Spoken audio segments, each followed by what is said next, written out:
Doctor Veerababu hospital Manapakkam Chennai மஞ்சள் காமாலைக்கான சிறப்பு சிகிச்சை கால் 9840278009 ஸ்ரீபோகரின் சுகாலியா ரோமட்டாய்டு ஆர்த்தரைட்டிஸ் சொரியாட்டிக் ஆர்த்தரைட்டிஸ் சொரியாசிஸ் முழுமையாக குணமாகிறது. தொடர்புக்கு 9994724123. ஓம் சரவணபவ நேயர்களுக்கு என்னுடைய வணக்கம்.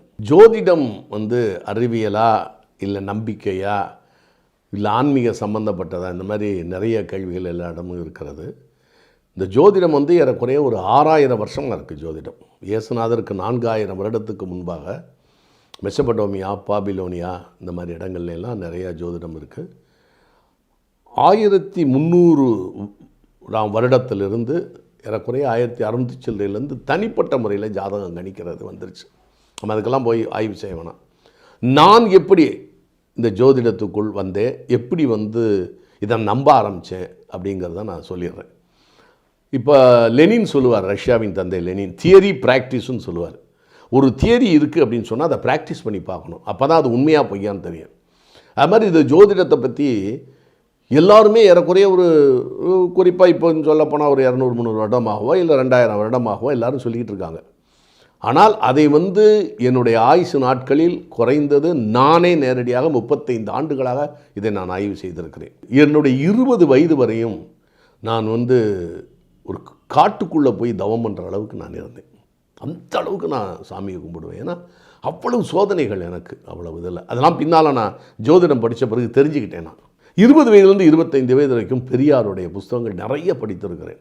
பெரியாருடைய வாழ்க்கை வரலாறு, நாத்திகம், உலகத்தில் இருக்கக்கூடிய பெரிய Bertrand Russell, Lord Morley, H G. Wells, Charles Bradlaugh, அந்த மாதிரி Charles Robert Darwin, Mao Zedong, Lenin, Stalin, Karl Marx, Engels, இந்த மாதிரி எல்லாருடைய புஸ்தகத்தையும் படித்து எல்லாத்தையும் பார்க்கும் பொழுது நிறைய விஷயங்கள் நமக்கு தெரியுதுன்னு சொல்லிட்டு ஒரு 5 ஆண்டுகள் அதில் ஓடிச்சு எனக்கு. அதுக்கப்புறம் 25லேருந்து 34 வயது வரை கம்யூனிசம்லாம் படித்தேன். ஆனால் என்னுடைய 10வது வயது 11வது வயது, நல்லா திங்க் பண்ணணும், 11வது வயதில் தான் எனக்கு இதற்கான ஒரு சிறிய துளி வந்தது. என்ன வந்ததுன்னா, எங்கள் அத்தை ஒருத்தவங்க சுகம் இல்லாமல் ஹாஸ்பிட்டலில் இருந்தாங்க, மதுரை எஸ்கின் ஹாஸ்பிட்டலில். எங்கள் அம்மா அவங்கள போய் பார்த்துட்டு வந்தாங்க. அப்போ பார்த்துட்டு வரும்போது எங்கள் அம்மா சொன்னாங்க, அவங்களுக்கு அத்தாச்சி வேணும், அத்தை மக. எங்கள் அத்தாச்சி இறந்துடும் போல் இருக்குது. ஏன் அப்படின்னு கேட்டேன். எங்கள் அப்பா கேட்டார். நான் அப்போ சைலண்ட் லிசனர், ஒரு அமைதியான ஒரு பார்வையாளன். எனக்கு 11 வயசு எனக்கு.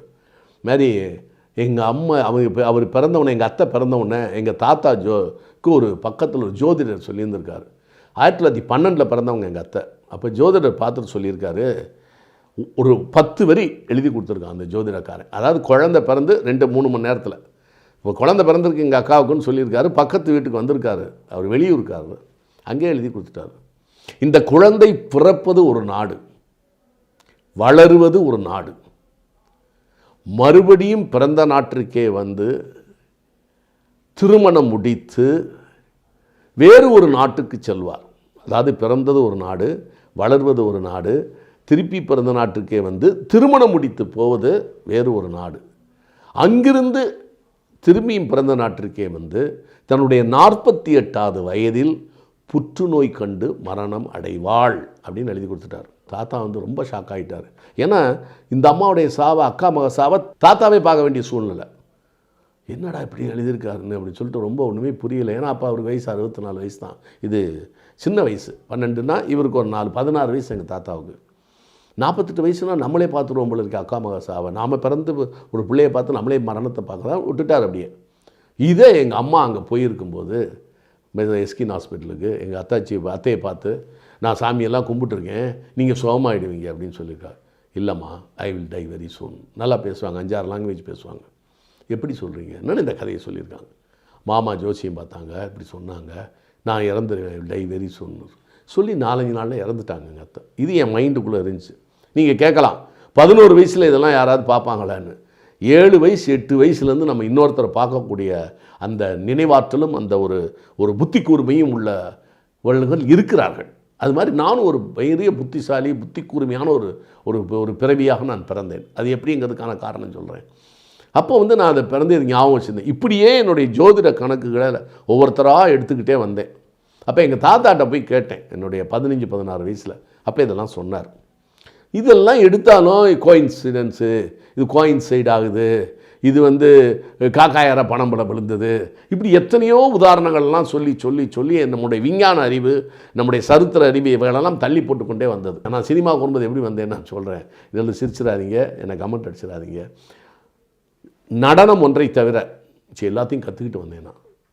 சண்டை காட்சியோ, மோட்டர் சைக்கிள் ஓட்டுவதோ, கார் ஓட்டுவதோ, நீச்சல் அடிப்பதோ, குதிரையை ஓட்டுவதோ, இவைகளெல்லாம் ஓரளவுக்கு கற்றுக்கொண்டு தான் நான் வந்தேன். தமிழ் வசனம் பேசுவது, ஆங்கில வசனம் பேசுவது, அந்த ஆங்கில வசனம் சோஷியல் சமூக படங்கள் ஆங்கிலம் பேசுவது, இது சரித்திர படங்கள் ஆங்கிலம் பேசுறது, இவைகளெல்லாம் ப்ராக்டிஸ் பண்ணி நம்ம உள்ளே வந்தவுடனே சும்மா அப்படியே தமிழ் திரையுலகமே கிடுகிடுன்னு ஆடிப்படும், எல்லோரும் நம்மளை அப்ரிஷியேட் பண்ணுவாங்க இப்படின்னு ஒரு மிகப்பெரிய நம்பிக்கையோடு வந்தேன் நான். ஆனால் இங்கே வந்து பார்த்தா என்னுடைய 29வது வயசில் கன்னிப்பருவத்தை ரிலீஸ் ஆகுது. ஆனால் அந்த படம் ஓடிச்ச ஒழியே ஃபர்தராக புக்கிங் இல்லை. எனக்கு ஒன்றுமே புரியல, அப்படியே குழம்பி போயிருந்தேன். அப்போ தான் நான் வந்து இவரை சந்தித்தேன், நம்ம ஒரு ராமணின்னு சொல்லி பேசும்போது அதிபருடைய மகன். அவர் தான் என்ன சொன்னார், ஏன்பா இன்னும் உன் படம் ஓடிச்சு பிரமாதமாக வருவேன்னு சொன்னாங்க, என்ன டல் அடிக்குதே, உன் ஜாதகத்தை எடுத்துகிட்டு வானார். ஜாதகத்துக்கு இருக்குது என்ன சம்பந்தம், என்ன இப்படிலாம் கேட்குறாரு, ஜாதகத்தை போய் கேட்டுட்ருக்காரு அப்படின்னு சொல்லிட்டு எனக்கு ஒன்றும் புரியல. அதுக்கப்புறம் தான் எனக்கு நான் வைத்தீஸ்வரன் கோயில் போய் அந்த ஜாதகம் பார்க்க வேண்டிய ஒரு சூழ்நிலை அமைந்தது. ஆனால் முத போய் பார்க்கும்போது வைத்தீஸ்வரன் கோயிலில் நாடி ஜோதிடம், நானும் வெண்ணிலாட மூர்த்தி சாரும் போனோம். வெண்ணிலாட மூர்த்தி என்னை கிண்டல் பண்ணுவார், என்ன காரல் மார்க்ஸ், பெரியார், என்ன நாத்திகம், மார்க்சிசம், என்ன ஜோசியம் பார்க்கணுங்கிறீங்க அப்படின்னார். என்ன இல்லை சார், ஒரு குழப்பமாக இருக்குது, அது என்னென்னு பார்த்துருவோமே அப்படின்னு சொல்லிட்டு போனேன்.